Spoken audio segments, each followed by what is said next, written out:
বাংলা মোটরে ঠিক এই সিগন্যালের মাথায় গাড়িগুলো এসে দাঁড়ায়। এই যে মানুষগুলো দাঁড়ায় আছে,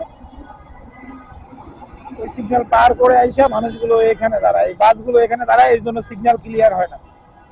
অথচ আমি যদি দেখাই, বাংলা মোটরের ঠিক এই জায়গায় একটা বাস স্টপেজ আছে 200 মিটার দূরে, কিন্তু এই বাস স্টপেজে কেউ দাঁড়ায় না। এই জায়গায় এই বাস এখানে দাঁড়াই থাকে, এর পিছনে ওই যে সিগন্যালের গাড়িগুলো ক্লিয়ার হয় না, আর যাত্রীরাও এখানে দাঁড়াই থাকে।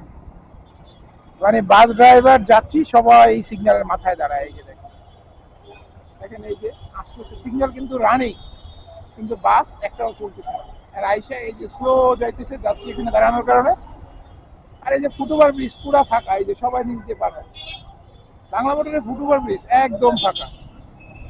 এই যে দেখেন, মানে এই যে বাস দাঁড়ায় আছে, এই দেখেন সামনের রাস্তা, এই যে বাম দাঁড়ায়, এখানে দাঁড়ায় সবাই,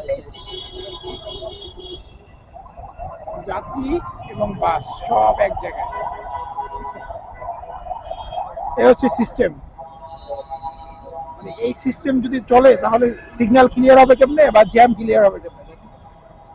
এই যে বিআরটিসি গাড়ি, বুঝছেন, একদম সিগন্যালের মাথায় এসে দাঁড়ায়।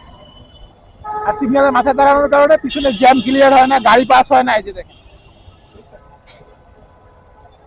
এইখানে 200 মিটার দূরে একটা বাস স্টপেজ, এখান থেকে ঠিক এই পাশে 200 মিটার দূরে, কিন্তু এই বাস স্টপেজ কেউ ব্যবহার করে না, সবাই এই সিগন্যালের মাথায় দাঁড়ায় থাকে। এই বাস, বিআরটিসি বাস, যত বাস আছে সিগন্যালের মাথায় দাঁড়ায়, যার কারণে আর সিগন্যাল ক্লিয়ার হয় না। গাড়ি পাস হওয়ার কথা 100, গাড়ি পাস হয় 50, বাকি 50টা গাড়ি ঠিক সিগন্যালের পিছনেই দাঁড়ায় থাকে। এ হচ্ছে আমাদের জ্যামের প্রধান কারণ, ভোগান্তির প্রধান কারণ।